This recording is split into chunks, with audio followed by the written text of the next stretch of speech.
আসসালামু আলাইকুম প্রিয় দর্শক শ্রোতা, আমি শহীদুল ইসলাম আজিম আপনাদের সকলের মাঝে উপস্থিত হলাম নীরব জনতা এবং জাগো জনতার চ্যানেলের মাধ্যমে। প্রিয় দর্শক শ্রোতা, আমি যখন গত এপিসোডটি রিলিজ করি আদ্দিন হাসপাতাল নিয়ে, তখন বেশ কিছু কমেন্টস এসেছিল, যা হয়তো কিছু কিছু কমেন্টস আছে যেখানে আমি ভাষায় প্রকাশ করতে পারবো না। এমনকি এমনও বলা হয়েছে, যাও পাকিস্তান চলে যাও, পাকিস্তানের দালাল। আমি যদি দেশের পক্ষে কাজ করেও পাকিস্তানের দালাল হয়ে যাই, তাহলে আমার মনে বড় কষ্ট লাগে। এই প্রসঙ্গগুলিতে না হয় একটু পরে আসি। শুরুতে আসি, গত 27শে মেতে যে 6টি শিশু আদ্দিন হাসপাতালে চিকিৎসার অবহেলার কারণে, অর্থাৎ তাদের ভেন্টিলেশন সিস্টেমগুলো ভালো ছিল না, আরও অনেক অব্যবস্থাপনার কারণে সুস্থ 6টি শিশু মারা গিয়েছে। আমরা সকলে অবশ্যই এর জন্য মর্মাহত, এবং এই ভুলগুলো কেন হলো সেই জন্য তদন্ত কমিটি করে সেই হাসপাতালের এই 6টি শিশু হত্যার ব্যাপারে বিচার করা উচিত, এবং অবশ্যই উচিত। আমি তো শিশুগুলো হত্যার পক্ষে কোনো রায় দেইনি। সেই শিশুগুলো হত্যার প্রতিবাদ করে তারপরে হাসপাতাল বন্ধ, অথবা যেভাবে তাৎক্ষণিক একদিনের নোটিশের মাধ্যমে বন্ধ করে দেওয়া হয়েছে সেইভাবে বন্ধ হোক, সেটা আমি চাইনি। কারণ হট্টগোলের মাঝে দেখা যাচ্ছে 6টি শিশুর কারণে আরও অনেক মানুষ চিকিৎসারত অবস্থায় তারাও তো মারা যেতে পারে। আমি এই উদ্দেশ্যে তখন এই হাসপাতালটি বন্ধ হওয়ার বিরুদ্ধে ছিলাম।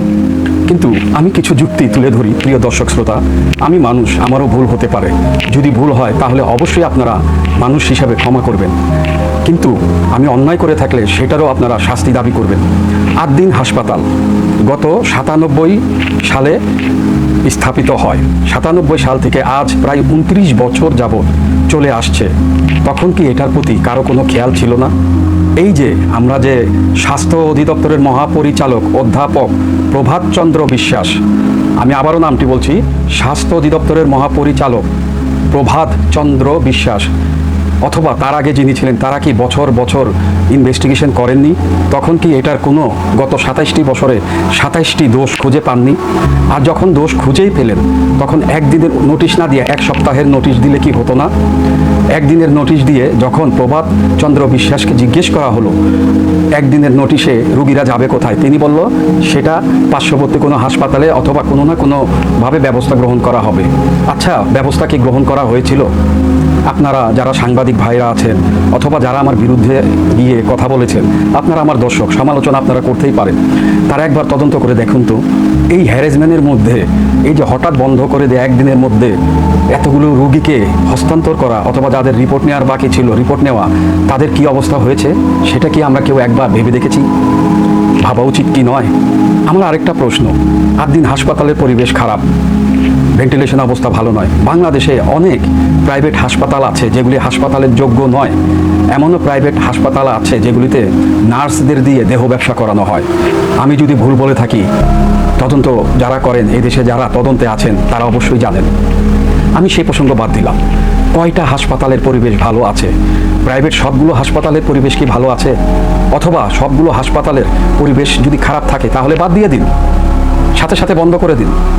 দেখুন, বন্ধ করে দিলেই সব কিছু সমাধান হয় না। যখন যে ভুল হয় সেটি ধরিয়ে দিয়ে সংশোধন করাটাই হচ্ছে মহত্বের কাজ। এই যে হাসপাতাল বন্ধ, হ্যাঁ, আমি আপনাদের কাছে একটি অনুরোধ করলাম। খালেদ মহিউদ্দিন ভাইয়ের, আমরা যারা ডয়েচে ভেলে জার্মানের বন থেকে অনুষ্ঠান করে থাকেন বাংলায়, খালেদ মহিউদ্দিন ভাই সাংবাদিক, এই হাসপাতাল বন্ধ নিয়ে তার একটা বক্তব্যের একটা ছবি স্কল একটু দেখি, আসুন।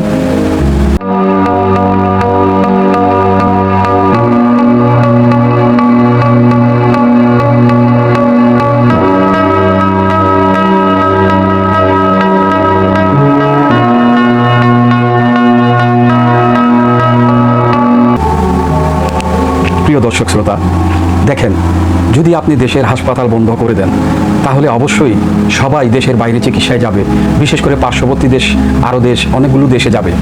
আর যারা কান্নাকাটি করেছে তারা কোথায় যাবে? যারা স্বল্প ব্যয়ে চিকিৎসা করান তারা কোথায় যাবে? এই যে দেখুন, আদ্দিন হাসপাতালের শয্যা সংখ্যা হচ্ছে 500 বেড। 500 বেডের শয্যা সংখ্যা হাসপাতাল আদ্দিন, অর্থাৎ আদ্দিনের 500টি বেডে 500 বেডে চিকিৎসা নেওয়া হয় রোগীদের, এবং দৈনিক 2000 এর বাইরে ছোটোখাটো চিকিৎসার জন্য বিভিন্ন ধরনের বিভিন্ন শ্রেণী পেশার রোগীরা আসেন। তো এই যে 2000 এবং 2000-এর উপরে রুগী আসেন এবং 500 বেডের যে রুগীরা, সেই সাথে 500 বেডের মধ্যে 220টি বেড হচ্ছে বিনামূল্যে রুগীদের জন্য, যাদের অর্থনৈতিক অবস্থা ভালো নেই, যাদের চিকিৎসা করার মতো সামর্থ্য নেই, তাদেরকে এই 200 বেডে অর্থাৎ 220টি বেডে চিকিৎসা দিয়ে থাকেন। তাহলে হঠাৎ করে বন্ধ করে দিলে এই যে মানে বলা যায় 100-র মধ্যে 10 ভাগ দোষ পেয়ে বন্ধ করে দিলেন, 90 ভাগ কোথায় যাবে? অথবা আমি ধরে নিলাম 50-50, 50-50, ভাই 50%ও কি এখানে মানে উপকৃত হতো না? দেখুন, দেশের হাসপাতালগুলো অব্যবস্থাপনা হতে পারে, থাকতে পারে এবং আছে, বহু আছে। ঢাকা হাসপাতাল যেটি আমাদের জাতীয় হাসপাতাল, জাতীয় মেডিকেল যাই কিছু বলি, এই ঢাকা হাসপাতাল কি হাসপাতালের জন্য তৈরি করা হয়েছিল? খোঁজ নিয়ে দেখেন, সেটি হাসপাতালের জন্য তৈরি করা হয়নি। এমনও কি এক সময় সেটি চিড়িয়াখানাও ছিল, আমি যদি ভুল না করে থাকি, আর ভুল করলে অবশ্যই ক্ষমা করে দিবেন। তো ঢাকা মেডিকেল হাসপাতালকে যখন হাসপাতাল করা হয়েছে, ঢাকা মেডিকেল হাসপাতালে কি কোনো রোগী মারা যায় না? দেখুন, আমি কোনো মৃত্যুর পক্ষে নই, আমি আবারও বলছি, কোনো মৃত্যুর পক্ষে আমি নই, কোনো অস্বাস্থ্যকর ব্যবস্থার পক্ষে আমি নই। যদি কোনো অস্বাস্থ্যকর ব্যবস্থা হয়ে থাকে কোনো হাসপাতালে, অবশ্যই সেটি জব্দ করে দ্রুত ব্যবস্থা গ্রহণ করবেন। কিন্তু গত 27 বছরে কোনো দোষ পাওয়া গেল না, হঠাৎ একদিনের নোটিশে কোনো কথা না শুনে বন্ধ করে দেয়া, এটা কি অবশ্যই মানে দেশের জন্য অথবা নিরহ যারা সাধারণ রোগী তাদের জন্য কষ্টকর নয়? এটাই আপনাদের উপর আমার মানে প্রশ্ন।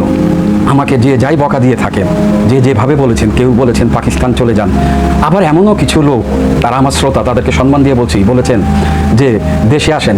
ভাই, আমি কিন্তু ইউটিউবিং দেশে বসেই করি এবং আমি ছোট একদম নিম্নমানের একটা নগণ্য ইউটিউবার, আমি দেশে বসেই করছি। আমার ঠিকানা ঢাকার দক্ষিণ যাত্রাবাড়ি। আপনারা আসেন, আমার সাথে সরাসরি সাক্ষাৎ করতে চাইলে আমার পেজে দেওয়া নাম্বারে অথবা আমার ইউটিউব চ্যানেলে অথবা আমার মেসেঞ্জারের মাধ্যমে আপনারা আমার সাথে যোগাযোগ করতে পারেন। আমি দেশে বসেই কথা বলছি এবং আমি সরকারের বিরুদ্ধে কোনো কথা বলছি না। আওয়ামী লীগ সরকারের সময়ও এইভাবে কথা বলেছি এবং ইন্টেরিয়ান গভর্নমেন্টের সময় এইভাবে কথা বলেছি, বর্তমান সরকারের সময় এইভাবেই কথা বলছি। তো আপনারা যারা আমাকে কেউ বলছেন সরকার বিরোধী, দেখেন 2009-এর মে মাসের বিকেল অথবা দুপুর 3টা বাজে তৎকালীন বেগম খালেদা জিয়া দেশনেত্রী আমার যে কোনো একটি আন্দোলনে সফলতা দেখে তিনি নিজে ডেকে আমাকে মাথায় হাত বুলিয়ে বলেছে, বাবা দেশের জন্য কাজ করবে, দেশ ভালো থাকলে তুমিও ভালো থাকবে, এটা তোমার বাবা দাদা তাদের সকলের জন্মস্থান, আমাদের কারো একার নয়। আপনারা যদি প্রমাণ দেখতে চান, এই যে সেই আমি যে তারিখটি উল্লেখ করেছি, আবারও বলছি মে মাসের 10 তারিখ, আমি এর আগেও যদি ভুল বলে থাকি, মে মাসের 10 তারিখ দুপুর 3টায় বেগম খালেদা জিয়ার গুলশান বাসভবনে তার আউট ইন সেই রেস্টি বুকে মোহাম্মদ শহীদুল ইসলামের 17 মিনিটের অবস্থান আছে কিনা, তারপরে আপনারা আমাকে বলবেন। তো আমি কোনো দল হয়ে নয়, দেশ আগে। দেখুন, আমাকে যারা যারা গালি দিয়েছেন আমার কোনো দুঃখ নেই, এমনকি আমার বাল্যবন্ধু, সকলেরই বাল্যবন্ধু থাকে, সে পর্যন্ত আমাকে জামাত শিবির গুপ্ত বলেছে। আপনাদের বিশ্বাস হয়? আমি আপনাদেরকে সেই ভিডিওটি দেখাচ্ছি, দেখুন।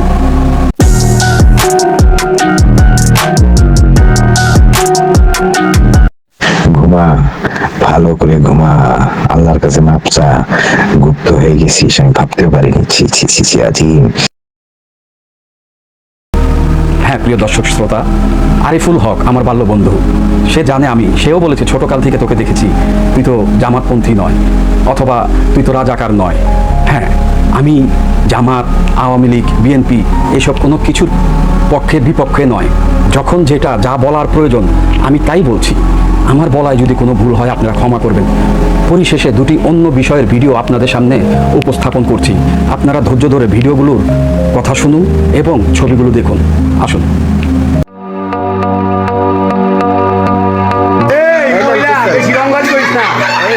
পিস্তল দেখছেন, ওই দেখেন পিস্তল, পিস্তল বেরিয়েছে, এই যে পিস্তল বেরিয়েছে, পিস্তল বেরিয়েছে, দেখছেন দেখছেন পিস্তল বেরিয়েছে।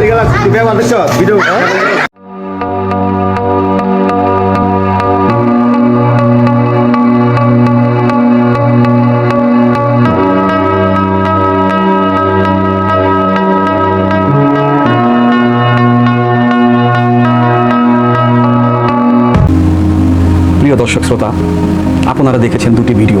একটি ভিডিওতে একটি নারী অস্ত্র হাতে নিয়ে পুরুষদেরকে চ্যালেঞ্জ করেছেন।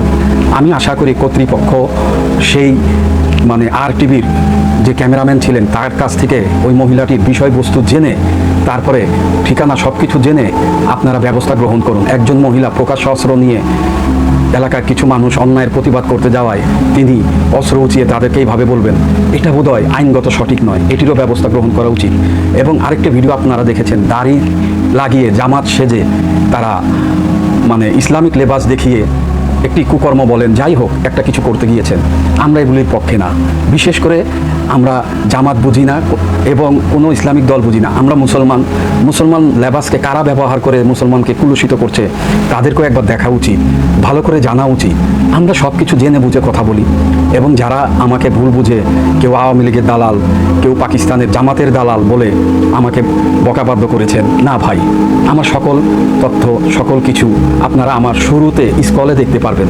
এই দেশে যখন অধ্যাপক এমাজউদ্দিন সাহেবের উপরে আক্রমণ হয়েছিল তখন আমি প্রতিবাদ করেছিলাম।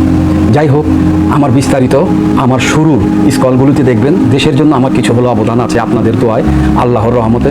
আপনারা সকলে আমার জন্য দোয়া করবেন। তবে দেশের পক্ষে আমরা সকলে এক থাকব, আগে দেশ তারপরে অন্য কিছু। আল্লাহ হাফেজ।